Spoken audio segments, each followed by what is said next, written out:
আসসালামু আলাইকুম এভরিওয়ান, কি অবস্থা সবার? আশা করি সবাই ভালো আছেন। আপনারা যারা আমার রেগুলার ভিডিও দেখেন তারা জানেন আমার ডেডলিফট দিতে গিয়ে ব্যাক পেইন হয়, যার কারণে আমি কিছুদিন ওয়ার্কআউট অফ রাখি। ডাক্তারের সাথে কথা বলি, ডাক্তার বলছে কিছুদিন রেস্ট নেওয়ার জন্য।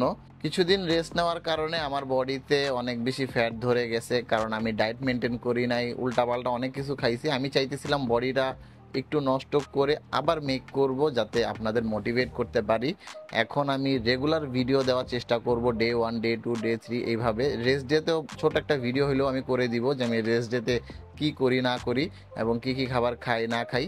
তো মোটামুটি আজকের ভিডিওতে আমি কি কি খাবো সারাদিন সব কিছুই থাকতেছে। তো ভিডিওটা শেষ পর্যন্ত দেখবেন, তাহলে মোটামুটি সব কিছুই জানতে পারবেন যে আমি সারাদিনে কি কি খাবার খাই। আমি কি কি খাবার সারাদিন খাই এটা বলার আগে আমি আজকে কি কি ওয়ার্কআউট করতেছি সেগুলো একটু দেখাই। ওয়ার্কআউট শুরু করার আগে আমি আমার বডি কন্ডিশনটা দেখাই, তাহলে বুঝতে পারবেন যে বডি কন্ডিশন এখন কেমন আছে। এইটা আমার একদম ওয়ার্কআউট শুরু করার আগে, আমি 2 সপ্তাহের মতো হয়েছে ওয়ার্কআউট করা অফ করে দিছিলাম, এখন আবার স্টার্ট করছি। এখন খুব বেশি হেভি লিফটিং করতে পারবো না, তারপর আমি সাপোর্ট নিয়ে নিয়ে হেভি লিফট করার ট্রাই করব, যেহেতু আমি আজকে সারাদিন অনেক বেশি খাবার খাইছি।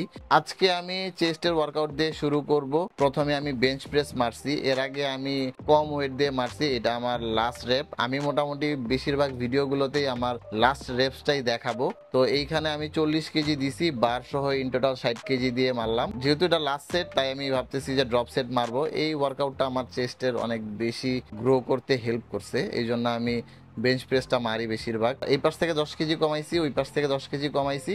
এখন আমি আমার ফেলিয়ার পর্যন্ত যতগুলা মারতে পারি ততগুলাই মারবো। ওয়ার্কআউটটা শেষ করে আমি চেস্ট স্কুইজ করব, যাতে চেস্টের ভিতরে ব্লাড ফ্লোটা ভালো হয়। আপনারাও ট্রাই করবেন এভাবে স্কুইজ করার। এখন আমি মারবো ইনক্লাইন ডাম্বেল প্রেস, এটা আমার সেকেন্ড ওয়ার্কআউট। এইটা আপার চেস্টের জন্য অনেক ভালো কাজ করে। কষ্ট হইতেছে তারপরও ওয়ার্কআউট করতেছি। এইভাবে ফোকাস নিয়ে ওয়ার্কআউট করবেন, ইনশাল্লাহ আপনাদেরও বডি চেঞ্জ হবে।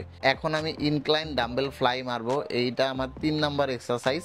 এটাও আপার চেস্টের জন্য। ম্যাক্সিমাম মানুষেরই কিন্তু আপার চেস্ট অনেক বেশি উইক থাকে, সো আপার চেস্টের ওয়ার্কআউটটা একটু বেশি বেশি করা উচিত। টি শার্টের উপর শার্টের উপর দিয়ে কিন্তু আমাদের আপার চেস্টটাই কিন্তু দেখা যায় বেশি। সো আপার চেস্টের জন্য এই ওয়ার্কআউটগুলো করবেন। আর আমি রেগুলার যে ওয়ার্কআউটগুলো করবো আমি কিন্তু সবগুলাই শেয়ার করব। সবাই দোয়া করবেন যাতে আমার ব্যাক পেনটা ঠিক হয়ে যায় খুব দ্রুত। এখন আমি মারবো ইনক্লাইন মেশিং প্রেস, এই ওয়ার্কআউটটাও আপার চেস্টের জন্য। দেখেন আমার অলরেডি কিন্তু আপার চেস্ট ভালোই পাম্প করছে। প্রথম ক্লিপগুলো দেখেন, ওইগুলোর মধ্যে কিন্তু আমার বডিতে কোনো পাম্প নাই, আর এখন দেখেন বডি কিন্তু পাম্প করা স্টার্ট করছে। সারাদিন যদি আপনি হেলদি ফুড খান এবং টাইম টু টাইম খাবার খান, তাহলে অবশ্যই আপনার বডি পাম্প করবে। অনেক স্টুডেন্ট আমার কাছে এসে বলে যে ভাই আমার বডি পাম্প করে না। আমরা খাবারই খাই না সারাদিন, সো বডি পাম্প করবে কিভাবে? অবশ্যই খাবার খেতে হবে এবং প্রপার রেস্টে থাকতে হবে। এইটা আমার চেস্টের লাস্ট ওয়ার্কআউট, এখন মারতেছি কেবল দিয়ে। এইটা লোয়ার চেস্টের জন্য। লোয়ার চেস্টের এই ওয়ার্কআউটটাও লোয়ার চেস্টের জন্য অনেক বেশি হেল্প করে। আমি বেশিরভাগ সময় এই ওয়ার্কআউটটা করি। দেখেন আমার কিন্তু লোয়ার চেস্টটা একদম টান খাইতেছে। লোয়ার চেস্টটা দেখেন প্রপারলি টান পড়তেছে, যদিও লোয়ার চেস্টে আমার অনেক বেশি ফ্যাট ধরে গেছে। আমাদের বডিতে সবার আগে কিন্তু লোয়ার চেস্টেই ফ্যাট ধরে, তারপর আস্তে আস্তে ফুল চেস্টে ফ্যাট ধরা স্টার্ট হয়। তো সবগুলো ওয়ার্কআউট আমি 3 সেট করে করব।